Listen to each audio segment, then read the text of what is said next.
Donc BVI existe depuis 2012, hein, ça fait maintenant 8 ans. On a créé BVI afin de participer au sauvetage du dernier fabricant de brosses à dents français, hein, qui à l'époque était en dépôt de bilan, et donc qui a été rebaptisé à l'époque la Brosserie Française, et basé à Beauvais. Et donc dans le projet initial de sauvetage, on a externalisé la partie injection plastique, et étant du coin du Perche, on a donc créé BVI pour transférer les machines d'injection, des moules, etc. Et ainsi participer au sauvetage de la brosserie française. Donc on a démarré avec donc BVI avec 5 personnes. 80% de notre chiffre d'affaires était donc lié à la brosserie française, hein, aux brosses à dents et aux brosses à cheveux. Et donc notre stratégie a été depuis de diversifier BVI. Et donc aujourd'hui, donc, nous sommes une dizaine de personnes. On fait 1,4 million de chiffre d'affaires. Et la brosserie française ne représente plus que 20% de notre chiffre d'affaires.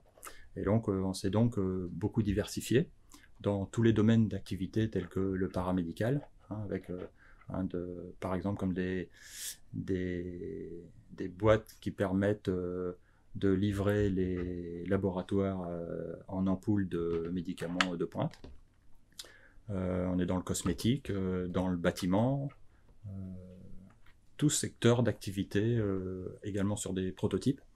Et donc le fait d'être diversifié nous permet aujourd'hui de passer la crise plutôt dans de bonnes conditions, puisqu'on a certains clients qui sont à zéro, hein, qui ont annulé toutes leurs commandes depuis mars, et puis on a d'autres secteurs qui sont carrément au double de ce qu'on pouvait livrer jusqu'à présent, parce qu'on est dans des secteurs très diversifiés ou qui sont demandeurs.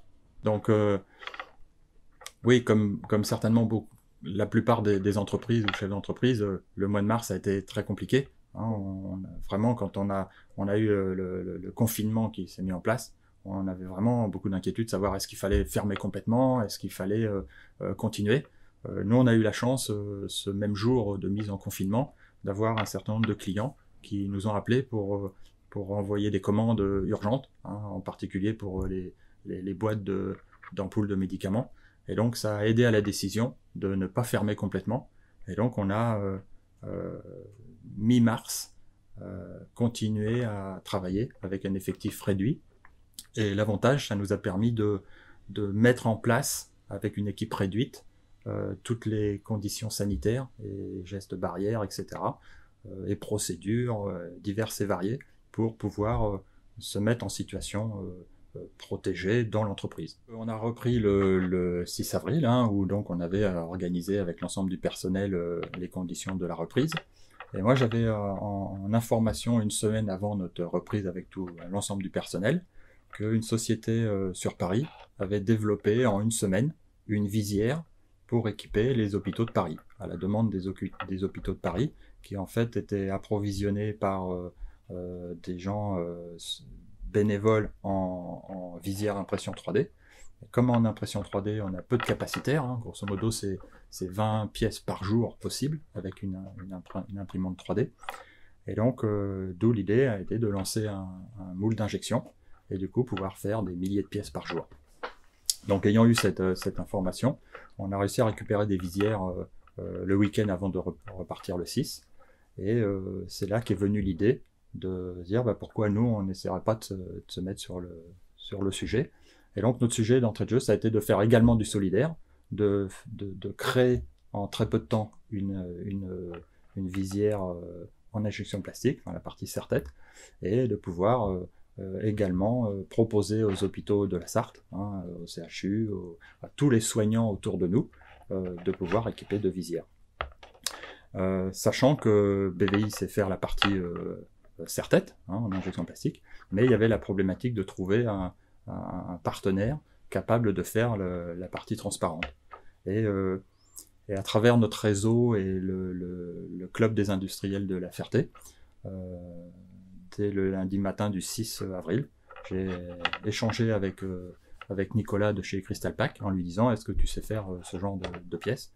Et très rapidement, il m'a dit « Oui, écoute, je viens de voir. » Et puis on a du coup, dès le lundi 6 avril, lancer le projet. Et 3 jours après, on était en production avec une capacité de plus de 6000 pièces par jour. Et donc on a pu également le faire, puisque un de nos outilleurs, donc qui est la société RMO, basée à côté du Mans, nous a accompagnés et a pu aussi lui réaliser le moule en 3 jours. Et ce qui nous a beaucoup aidé, c'est aussi l'aide qu'on a eue entre autres de la préfète de la Sarthe, qui dès le matin nous a appelés elle avait eu connaissance de notre projet, et ça a été un apport très important dès le début pour être sûr qu'on faisait une action à la fois solidaire, mais dans des conditions sanitaires et autres par rapport au développement de la visière.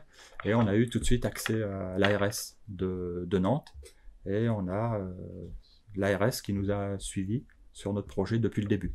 Et donc on a pu avec eux créer une fiche, enfin ils nous ont donné une fiche d'utilisation de la visière pour l'utiliser de manière sécurisée.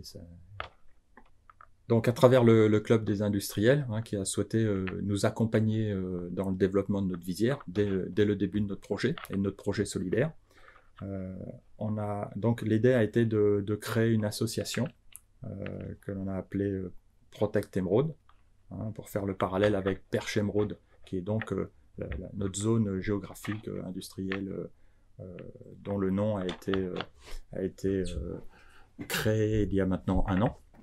Et donc en s'appuyant sur Perche Émeraude, on a créé donc le nom de notre visière, Protect Emeraude, et créé une association avec le club des industriels afin de collecter des dons et de pouvoir donner plus de visières aux soignants et autres personnel médical qui en a besoin. Et donc à ce titre, 1 euro donné nous a permis de redonner plus de visières. Et aujourd'hui, on a distribué à peu près 10 000 visières aux hôpitaux, aux soignants, aux pompiers, toutes les personnes qui du coup pouvaient avoir besoin de cet équipement.